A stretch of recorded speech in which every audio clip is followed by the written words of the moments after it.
Hello, everyone. That was a brief introduction, and I don't think it did quite justice to the innovation power we have on this stage. And we're very lucky to have people here to talk about this.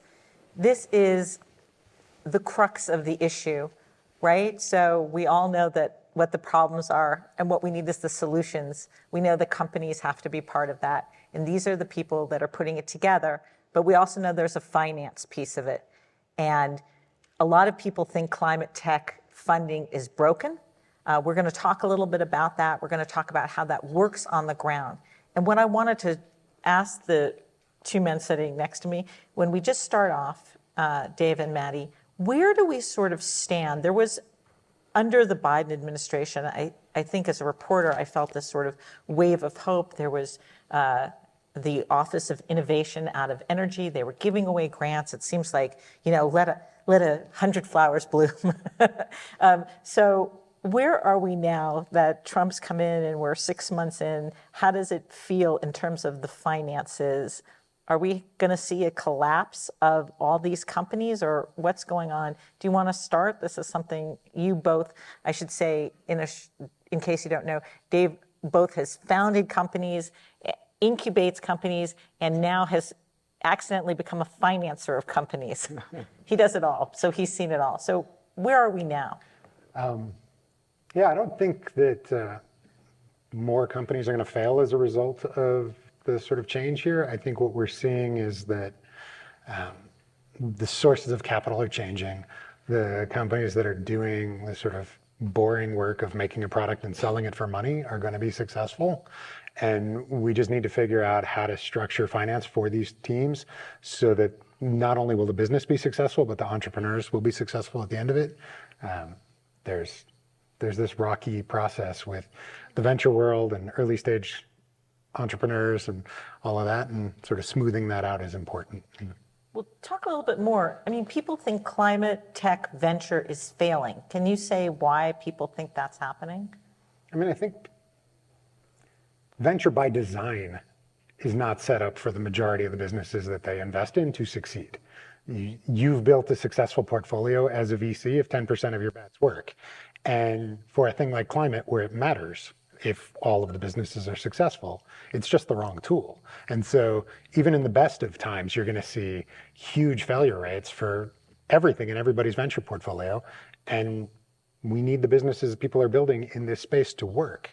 And so we need tools that are more resilient and designed to have, 90% of the portfolio succeed and 10% fail rather than the reverse. Yeah, and if I could build off that, I think the federal government has been taking some big bets on maybe some risky companies and risky technologies because the potential upside for them is so huge. I think of companies that are really pushing the envelope with decarbonized concrete or cement, companies that are really reinventing the way solar panels are made. But with this federal funding maybe falling away, and I think it's the Office of Demonstration Projects, they just axed millions and millions of dollars of funding. So I think there's a bit of a pivot moment and a point of recalibration here for companies to really focus on technologies that work, because the federal government is not outlaying these big risky bets anymore.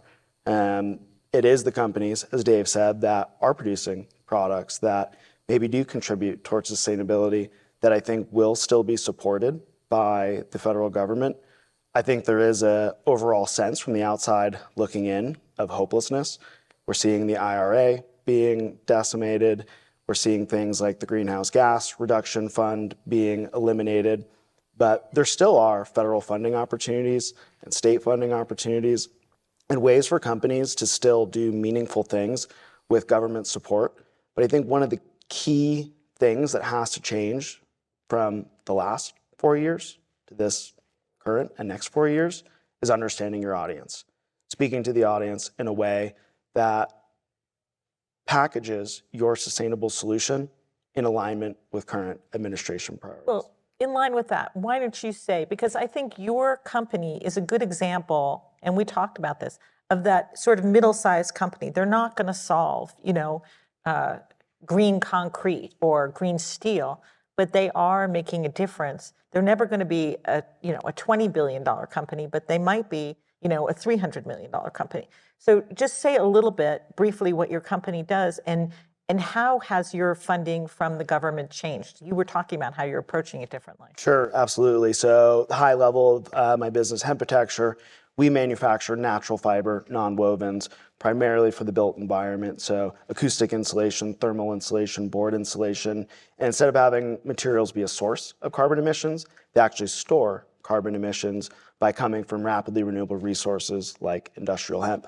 We were awarded $8.4 million from the Department of Energy in October of 2024 through the Manufacturing Energy Supply Chains Office.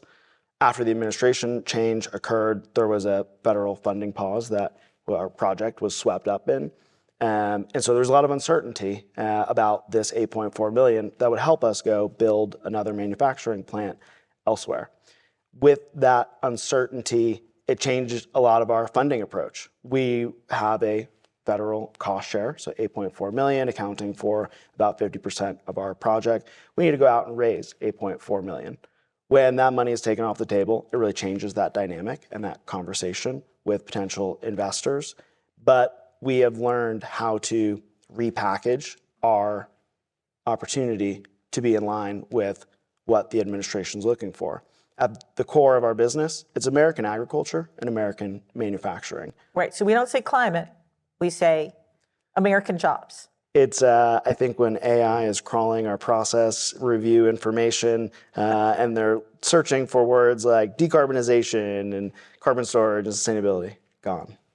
But it is what we do. That's core to our business. You can put it back in 4 years, hopefully. Yes.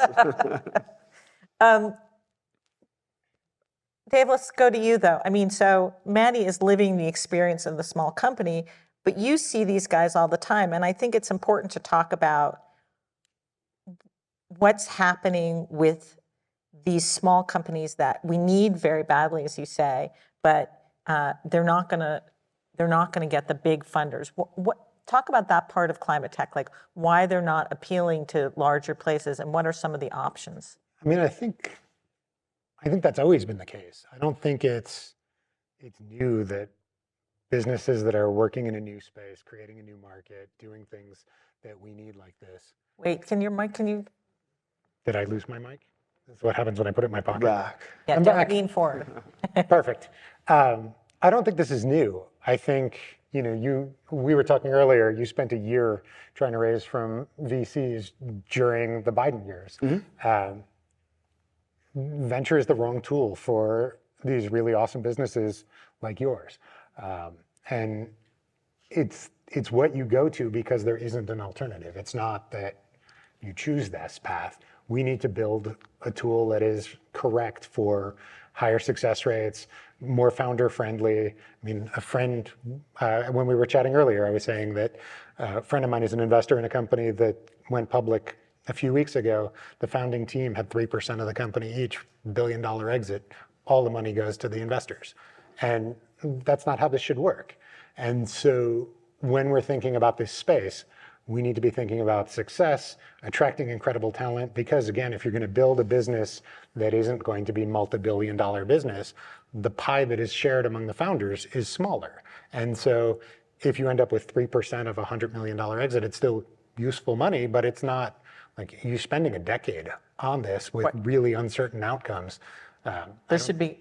But so let's talk about some of the mechanisms that you've used that are a little bit different. We talked about maybe a sort of blended bank philanthropic model as maybe a way to do this where people didn't expect as much return on capital. I wonder, you do that. I wonder if that's a scalable model. So maybe just talk about how that's an option. Yeah, so we partnered with one of the world's largest real estate companies to do a foundation.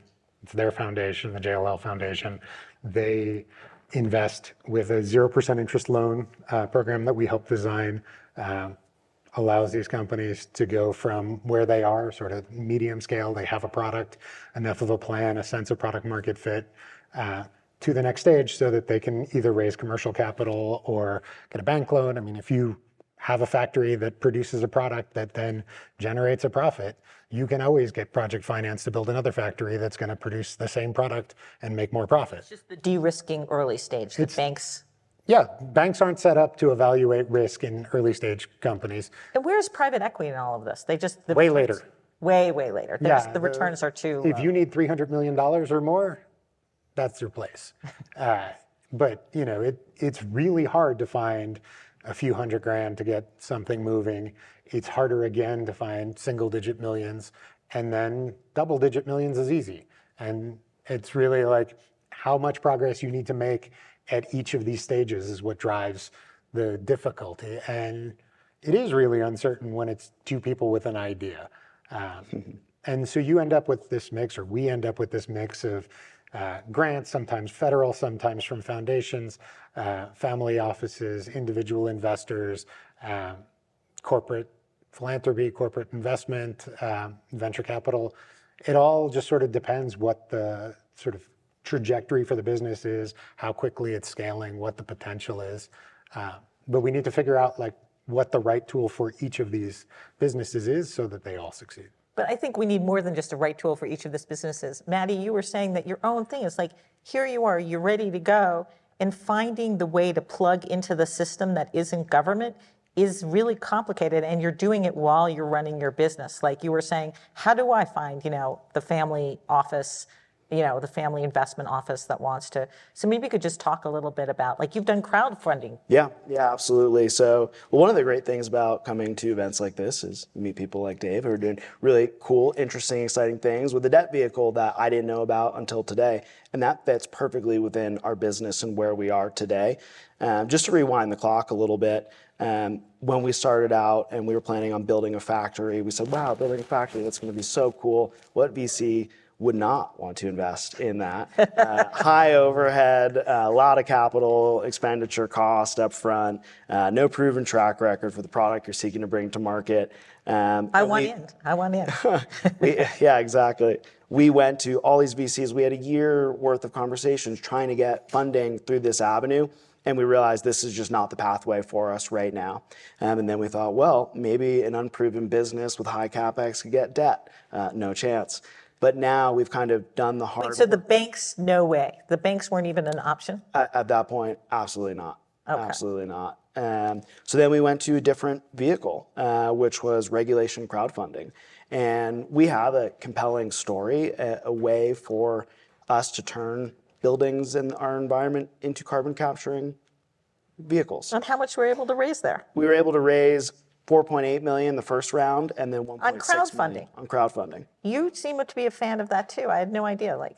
I think you should use whatever works, right? I don't think there's a perfect answer for any of this. I just, it's always slow. And the year you spent fundraising, you could have spent building your business. Mm-hmm. Absolutely. And with that funding being brought in, we've helped de-risk our project, which now brings me to a place where debt is viable again. So shouldn't there be a place that's a little bit more, if not cookie cutter, but a little bit more like a place to go for this kind of business? I mean, we've done it with 50-something companies now.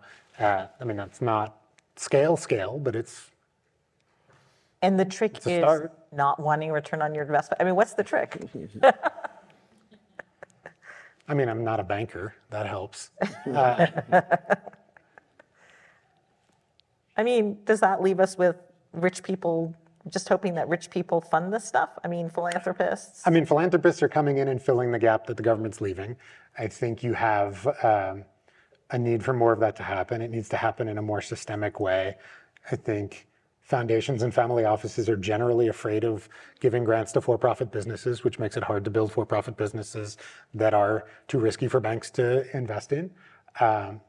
We've been building this programmatic approach using debt to allow grants to turn into loans, which then repay without interest or with small interest. And it seems to be working really well. The companies are scaling. The market is responding to the progress that these businesses make using debt rather than grants. Having the picture of the underwater robots is a company that we built that's planting seagrass. We spent... This, by the way, is, oh, you missed it. That was a car that blows bubbles ad for its back. Well, it's electric. It doesn't need a muffler anymore. Yeah. These are all things that we built in our shop, although obviously the location is not our shop for many of the photos. Yeah, I mean, I think it's just when we went to the market to fundraise for that robotics company, this one, we're planting seagrass, we spent $3 million in federal funding, another $2 million in family office grants, and every investor we talked to treated it as if we had just started yesterday. The grant money does not count as forward progress. And then when we have projects where there's debt on the books and you've spent $500,000 building a thing and you owe that money back, investors are like, oh, you made progress. We have to service this debt. And it's insane because it's 10 times as much progress and no debt. And that's worse. Right. So we've got 2 minutes left. I just want to think about, like, if we had an ideal, Mattie, what would it be? Like, if you're an entrepreneur, like, what would be the plug and play solution?